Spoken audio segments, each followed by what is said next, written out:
Ya Pak, sudah Ya, di-record. ya. Nanti presentator bertugas mencatat nama-nama mahasiswa yang tidak gabung sampai akhir perkuliahan Zoom ya. Nanti namanya dicatat, nama lengkap kirim ke saya. Baik, saya mulai dulu ya.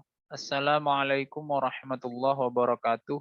Bismillah, alhamdulillah, Waalaikumsalam. assalatu wassalamu ala rasulillah, Sayyidina Muhammad ibn Abdillah, amma ba'd. Yang saya muliakan, yang saya hormati, teman-teman mahasiswa sekalian, alhamdulillah kita bisa berkumpul, bermuajahah di majelis ilmu meskipun masih via virtual. Semoga ini tidak mengurangi keberkahan dan manfaat dari apa yang telah kita kaji pada kesempatan kali ini. Langsung saja kita pada materi. Yang pertama mudzakkar muannas, yang kedua nakirah ma'rifah. Hanya 2 bab itu ya. Iya, Pak. Ya. Baik, yang pertama mudzakkar muannas. Ini penting untuk kita ketahui ya dalam konsep tata bahasa Arab ya, agar kita bisa paham mana-mana kalimat yang itu menunjukkan laki-laki dan mana-mana kalimat yang menunjukkan perempuan. Ya, kalimah atau kata ya. Karena kata itu dalam bahasa Indonesia, bahasa Arabnya kalimah. Kalau jumlah itu dalam bahasa Arab, dalam bahasa Indonesia itu adalah kalimat. Nah, yang pertama adalah mudzakkar muannas. Isim mudzakkar itu adalah isim yang menunjukkan makna laki-laki. Kalau muannas itu perempuan. Ya. Nah, untuk kita bisa tahu mana yang tergolong isim mudzakkar dan muannas, yang dijadikan patokan itu adalah isim muannasnya. Kita harus hafal. Ya. Kalau contoh dari mudzakkar misalkan rojulun, ya maknanya memang seorang laki-laki. Kita langsung ke muannas. Muannas itu ada 3 macam ya. Ada muannas lafzi, maknawi atau hakiki, atau ada yang membagi sendiri, maknawi sendiri, hakiki sendiri. Ada yang majazi. Kalau mu'annas lafzi itu adalah isim itu disebut mu'annas karena ada alamatut ta'nis, ada tanda-tanda mu'annasnya. Yang pertama misalkan adalah tak marbutoh. Jadi kalau ada kata dimasuki tak marbutoh, itu menunjukkan mu'annas. Yang kedua adalah alif maksuroh. Ya, kalau yang tak marbutoh misalkan tadi contohnya sholatun, ya ada tak marbutohnya. Madrasatun misalkan. Yang kedua adalah alif maksuro, contohnya suro. Ya, husna, alif maksuro, alif yang dibaca pendek. Yang kedua adalah alif mamdudah, alif yang dibaca panjang. Baydha'u. Ya. Nufasa'u. Itu alif mamdudah, alif yang dibaca panjang. Yang selanjutnya ada mu'annas maknawi atau hakiki. Ya. Isim yang memang secara makna itu menunjukkan mu'annas. Ya. Seperti imro'atun atau Zainab. Ya. Yang terakhir ada mu'annas majazi. Nah ini yang agak. Jadi harus hafal kalau mu'annas majazi. Sifatnya simai. Ya. Mu'annas majazi. Isim yang dianggap mu'annas oleh orang Arab. Ya, contohnya misalkan seperti semua huruf hijaiyah. Semua huruf hijaiyah itu mu'annas. Ya. Kalau di dalam kitab tata bahasa Arab yang paling dasar yakni kitab Jurmiyah itu ada contoh seperti ini. Wa ammal alifu fatakunu alamatan. Ya, wa ammal alifu fatakunu alamatan. Ya. Al-alif di sana itu kan huruf hijaiyah. Dia itu mu'annas. Mu'annasnya majazi. Kok tahu Pak kalau mu'annas? Nah, untuk kita bisa tahu dalam konteks mu'annas majazi ini, pasti kalau di dalam teks itu ada petunjuk. Baik pada kata sebelum atau setelahnya. Contohnya tadi seperti wa amal alifu itu. Ya. Kita bisa tahu bahwa al alifu ini adalah muannas ya, karena setelahnya ada kata fatakunu. Di mana takunu itu, ya, di mana takunu itu adalah fiil mudhari ya, fiil mudhari. Fiil mudhari yang menggunakan huruf mudharaah ta. Huruf mudharaah ta itu menyimpan dua domir, bisa hiya, bisa hiya, bisa anta. Kalau seandainya kita pilih yang anta misalkan, ya, wa ammal alifu fatakunu alamatan. Alif itu kamu menjadi tanda. Nah ini kan nggak nyambung. Secara makna kan nggak nyambung. Alif itu kamu menjadi tanda. Seandainya tak mudoroahnya itu kita pilih yang menyimpan domir anta. Itu jelas nggak nyambung secara makna. Tapi kalau kita pilih yang hiya, ya, ini pasti nyambung. Alif itu menjadi tanda. Artinya takunu di sana yang menyimpan domir hiya itu marji'ud domirnya, tempat kembalinya domirnya itu hiya itu yang dimaksud adalah al-alifu. Ya. Berarti al-alifu di sini adalah mu'annas. Ya. Tapi mu'annasnya adalah mu'annas yang majazi. Itu salah satu contoh saja. Nah, jadi meskipun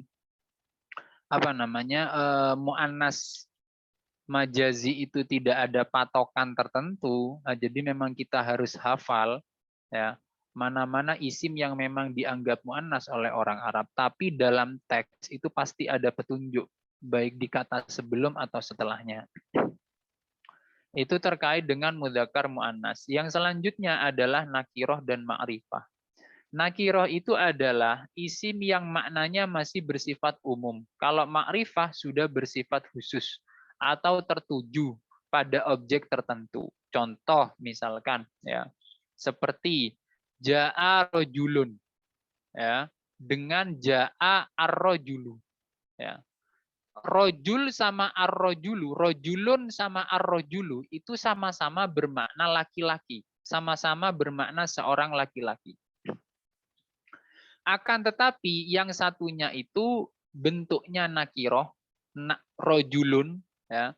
Yang kedua itu adalah bentuknya makrifah, ar-rojulu. Nah, jadi isim itu kalau tidak dimasuki alif lam itu harus ditanwin. Ya. Jadi isim itu tidak boleh diberi tanwin ketika satu ada alif lamnya. Yang kedua, karena dia berposisi mudhof. Yang ketiga, karena dia adalah isim ghairu munsorif, isim yang tidak bisa menerima tanwin. Itu paling tidak alasan kenapa isim kok tidak boleh ditanwin. Selanjutnya, ya, kita kembali ke tadi, antara nakiro dan ma'rifah tadi. Sama-sama rojul itu bermakna laki-laki. Bermakna laki-laki. Akan tetapi kalau yang pertama itu ja'a rojulun, ya, itu maknanya adalah seorang laki-laki telah datang.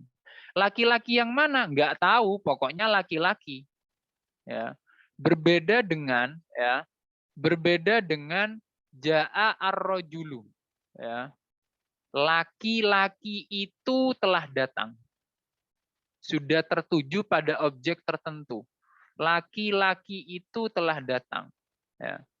Itu bedanya secara pemaknaan, nakiroh dan ma'rifah. Lalu ma'rifah itu dibagi lagi menjadi 6 ya, ada domir, ada mausul, ada isyarah, ya, ada isim yang ketambahan alif lam, ada isim alam, ada al-mudhof ilal ma'rifah. Dan di tiap-tiap itemnya itu ada pembagiannya sendiri-sendiri. Contoh misalkan isim alam, nama. Nama itu ada alam murtajal, ada mankul. Ada alam mufrad, ada murokkab. Yang murokkab masih dibagi lagi. Ada idofi, isnadi, ada masji. Ada alam isim, ada alam kunyah, ada alam lakob. Kalau alam kunyah itu yang diawali dengan abun atau umun. Ya, lakob itu gelar. Ya, banyak pembagiannya. Yang kalau saya jelaskan di sini itu akan memakan waktu sangat lama.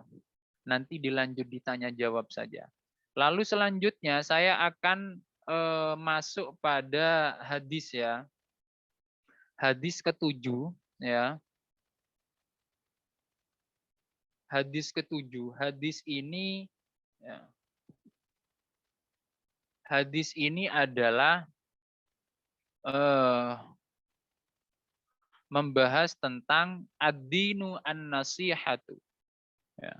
Agama itu adalah nasihat.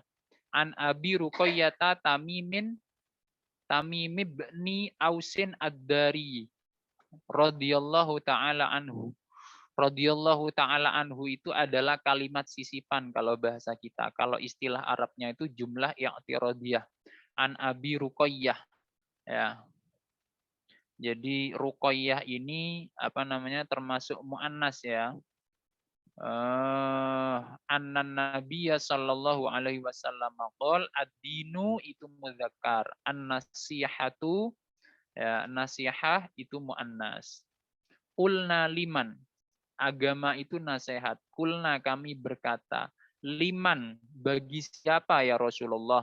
Qala Rasul berkata, lillahi bagi Allah.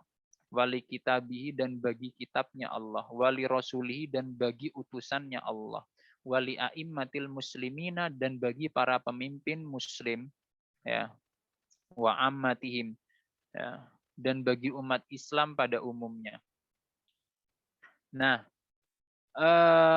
kalau kita hanya baca hadisnya tanpa kita melihat penjelasan dari hadis tersebut, itu kita masih bingung. Nasihat bagi Allah. Allah kok butuh nasihat? Ya apa maksudnya Allah ini butuh nasihat? Ternyata setelah kita cek di syarahnya, di penjelasan hadisnya, jadi syarah Arba'in Nawawi ini adalah hadisnya itu dikumpulkan oleh Imam Nawawi sendiri, dipilih ya, dikumpulkan menjadi 42 hadis yang beliau anggap penting, yang itu meliputi usul ya. Suaranya siapa nih? Siapa nih namanya? Yang baru masuk, mic-mu matikan. Iya, aku akan Mic-mu matikan. Siapa ini namanya? Balkis. Mic-mu matikan.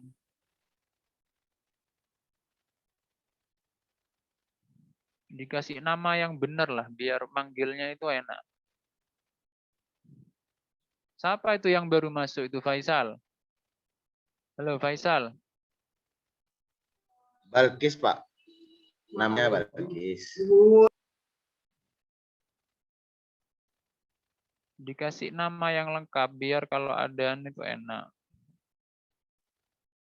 Nah, kembali ke tadi bahwa ya nasihat itu penting bagi Allah. Ya, nasihat itu penting bagi Allah. Jadi yang dimaksud itu adalah kita itu iman, mensucikan, ya, menyempurnakan sifat-sifatnya. Ya. Ini maksudnya ini yansyarifu ilal imani billahi, yansyarifu itu fi'il mudhari. Ya, yansyarifu fi'il mudhari. Karena ada huruf mudharaah. Ya. Yansyarifu itu fi'il mudhari, ada huruf mudharaah di mana subjek dari yansyarifu itu adalah orang. Ilal imani itu jar majrur, ila itu huruf jar, iman itu majrur, al iman itu mudzakkar. Dia juga ma'rifah. Kenapa kok ma'rifah? Karena ada alif lamnya. Billahi kepada Allah. Ya, billahi lafal Allah itu ma'rifah. Ya, lafal Allah itu ma'rifah. Ya. Lafal Allah itu ma'rifah. Kok tahu kalau ma'rifah? Iya, karena ada alif lamnya. Ya, jadi asalnya itu dari ilahun. Ya, dari ilahun. Ketambahan alif lam menjadi Allah. Ya. Juga muncul pertanyaan itu, saya pernah dapat pertanyaan ketika saya ngisi kajian Aswaja itu tentang penggunaan domir atau kata ganti di dalam Al-Quran. Ya, domir itu kan juga masuk konsepnya isim ma'rifah. Jadi pernah ada pertanyaan begini, kenapa penggunaan domir atau kata ganti di dalam Al-Quran yang itu kembalinya ke Allah, marji'ud domirnya ke Allah, itu menggunakan mudzakkar, domir mudzakkar, domir laki-laki. Misalkan ya, Di dalam Quran surat Al-Ikhlas, qul huwallahu ahadun. Kok pakai huwa, kok nggak pakai hiya misalkan? Apakah itu menunjukkan bahwa Allah itu mudzakkar? Ya. Maka jawabannya bukan, ya. Bukan berarti apa namanya? Karena penggunaan domir yang itu ditujukan ke Allah di dalam Al-Quran itu menggunakan mudzakkar, terus Allah itu mudzakkar. Tidak. Allah itu laisa kamitslihi syai'un. Allah itu tidak serupa dengan sesuatu apapun. Ya, Allah itu tidak laki-laki juga tidak perempuan. Ya. Nah, lalu penggunaan domir mudzakkar di dalam Al-Quran itu, ya, yang pertama hanya simbol saja, sebagai simbol saja, bukan makna yang sesungguhnya. Artinya bukan berarti apa namanya Allah itu mudzakkar, tidak. Yang kedua adalah kenapa kok menggunakan domir huwa yang itu adalah mudzakkar? Karena ya dalam tata bahasa Arab antara domir dan marji'ud domir itu kan harus sesuai. Kalau mudzakkar ya harus mudzakkar, kalau muannas ya harus muannas. Ya. Alasan menggunakan huwa itu kalau dikaji dari sisi tata bahasa Arabnya karena huwa itu kembalinya adalah maaf Pak, karena huwa itu kembalinya ke ilahun. Ya, ilahun. Lafal Allah itu kan asalnya dari ilahun, ketambahan alif lam. Ya, ilahun itu secara tata bahasa Arab itu menunjukkan mudzakkar. Itu alasannya. Ya. Jadi kita harus, maksudnya nasihat bagi Allah itu adalah iman, tidak menyekutukan, ya, tidak mengingkari sifat-sifatnya, ya. Bahwa sifat Allah itu adalah mukhalafatu lil hawaditsi. Allah itu berbeda dengan makhluknya. Laisa kamitslihi syai'un, itu Allah tidak serupa dengan sesuatu. Jadi jangan disamakan, ya, jangan disamakan. Bahwa misalkan ada ayat Quran surat Toha ayat 5 itu yang menyatakan bahwa Ar-Rahmanu 'alal arsyistawa. Allah itu bersemayam di atas arsy, ya. Ini, teks Al-Qur'an ini yang selalu menjadi perdebatan antara kita Ahlus Sunnah wal Jamaah dengan teman-teman kalangan Wahabi, Salafi Wahabi. Itu sampai sekarang perdebatan ini tidak putus, ya, terus terjadi, ya, terus terjadi. Nah, maksud dari Ar-Rahmanu 'alal arsyistawa kalau dikaitkan dengan nasihat bagi Allah itu maksudnya adalah tidak menyekutukan, ya, tidak mengkufuri sifat-sifat Allah, ya, mensifati Allah dengan sifat-sifat yang sempurna dan agung, wa tanzihi, dan mensucikan Allah, ya. Itu kan juga termasuk mensucikan Allah dari tempat. Allah itu bertempat. Jadi kalau teman-teman Salafi Wahabi itu menganggap bahwa Allah itu bertempat. Di mana tempatnya? Di arsy. Apa dasarnya? Quran surat Toha ayat 5, Ar-Rahmanu 'alal arsyistawa. Kalau kita Ahlus Sunnah wal Jamaah tidak.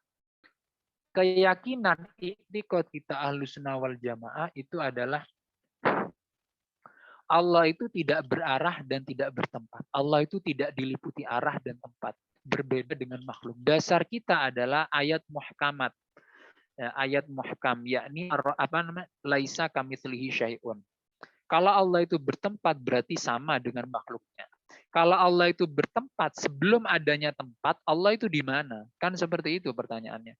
Ya, ini bonus saja, ya. Ini bonus wacana keilmuan bagi sampean. Ya, bonus wacana keilmuan bagi sampean bahwa keyakinan kita Ahlus Sunnah wal Jamaah itu Allah tidak berarah dan bertempat. Dasarnya adalah laisa kamitslihi syai'un. Kalau misalkan kita mengacu pada tafsirannya Sayyidina Ali dalam kitab Al-Farqu Bainal Firaq, itu dijelaskan begini. Ar-Rahmanu 'alal arsyistawa, ya. Allah itu bersemayam di atas arsy itu bukan untuk ditempati, akan tetapi Allah menciptakan arsy itu izharon liqudratihi, ingin menampakkan kekuasaannya Allah. Hanya sekedar tahu saja Di kitab-kitabnya para ulama itu disebutkan bahwa makhluk Allah yang paling besar itu adalah arsy. Ya, yang itu ditopang disanggah oleh 4 malaikat yang diistilahkan malaikat hamalatul arsy, malaikat penjaga arsy. Di dalam kitabnya Syekh Nawawi Banten, Mbah Buyutnya wakil presiden kita, Kiai Ma'ruf Amin, di kitab Nurul Dholam, syarahnya Aqidatul Awam, itu dijelaskan di sana bahwa kelak itu ketika kiamat, ya, maka malaikat penyangga arsy itu akan ditambah 4 lagi. Artinya menjadi 8, ada 8 malaikat yang menyangga arsy. Karena arsy itu salah satu makhluk Allah yang disetting oleh Allah untuk kekal. Jadi ada 8 makhluk yang disetting oleh Allah itu kekal. Di antaranya adalah surga, neraka, ruh, ya, ruh, tulang ekor, ya, tulang ekor kita itu disetting kekal oleh Allah, tidak akan sirna, ya, tidak akan hancur. Karena juga nanti saat yaumul ba'ats itu kita akan dipanggil lagi, masing-masing dari kita itu saat hari kebangkitan itu dipanggil lewat tulang ekor kita masing-masing. Ya, yang dari tulang ekor itu nanti membentuk tubuh kita lagi seperti saat di dunia. Mungkin itu ya tambahan dari saya, ya, sekedar tambahan wacana keilmuan saja. Saya kembalikan ke moderator, ya. Ini sudah jam berapa ini sudah? Hampir jam 11. Saya kembalikan ke moderator atau ke audien langsung, ya. Silakan dari presentator atau audien jika ada yang ingin ditanyakan terkait dengan konsep tata bahasa Arabnya, konsep hadisnya, konsep syarahnya, i'rabnya, atau wacana keilmuan dari hadis dan syarahnya, silakan. Ya, saya tunggu 10 detik dari sekarang. Kalau tidak ada pertanyaan, saya tutup.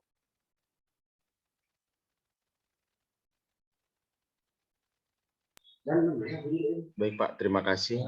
Mungkin dari para audiens atau dari para pemateri ingin bertanya atau apa ke Pak Widodo, dipersilakan.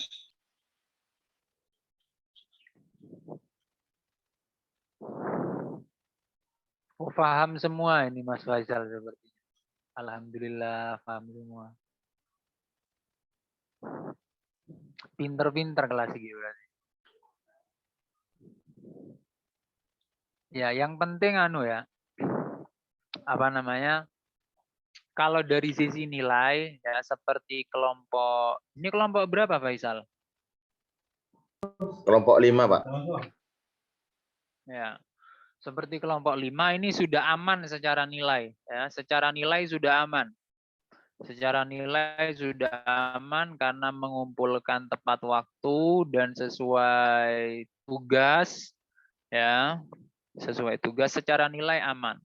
Tapi maksud saya kayak kelompok 5 ini sudah kelihatan mata, sudah dapat A.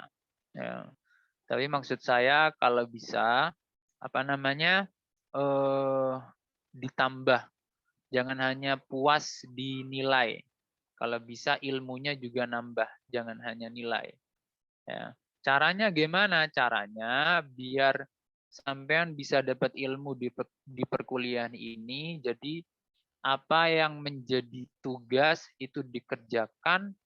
Kalau sampean posisinya audien, itu dibaca dulu makalahnya, didengarkan presentasinya, ada yang nggak paham ditandai, lalu ditanyakan.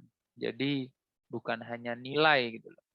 Karena kayak kelompok 5 ini tugas presentasi sudah beres, ya sudah clear, hanya tinggal nanti tugas UASnya hanya mengumpulkan hasil rekaman ini saja. Setelah itu selesai sudah. Ya. Tidak ada UTS, nggak ada, UAS hanya mengumpulkan video ini saja, ya, artinya selesai sudah. Di perkuliahan ini sangat ringan, ya, jadi eman sampean kalau tidak dapat nilai A. Jadi sangat disayangkan ya, Kalau kita kembali ke masa lalu itu kelompok 1 dan 2. Ya, kelompok 1 dan 2 itu cacat sudah. Ya, cacat itu sudah. Nggak bisa dapat nilai A itu kelompok 1, 2. Bahkan ada yang nggak lulus ya. Apa kelas ini, apa kelas yang sebelumnya lupa saya. Ayo silakan kalau ada yang mau bertanya. Kalau nggak ada saya tutup. Ini karena cuacanya mendung-mendung. Koyo enak-enak turu kan jadi. Ngantuk hawane. Gak ada ya, alhamdulillah pinter kafir arek iki. Ya. Kalau memang tidak ada, jangan lupa ya, presentator nanti dicatat nama-nama anak yang tidak ikut perkuliahan sampai akhir Zoom, nama lengkap saja ya. Gak usah NIM, nama lengkap saja. Itu nanti menjadi pertimbangan nilainya di akhir perkuliahan itu nanti. Baik, kalau sudah tidak ada, saya cukupkan dulu ya. Semoga bermanfaat. Ihdinas siratal mustaqim. Assalamualaikum warahmatullahi wabarakatuh. Waalaikumsalam Waalaikumsalam warahmatullahi wabarakatuh.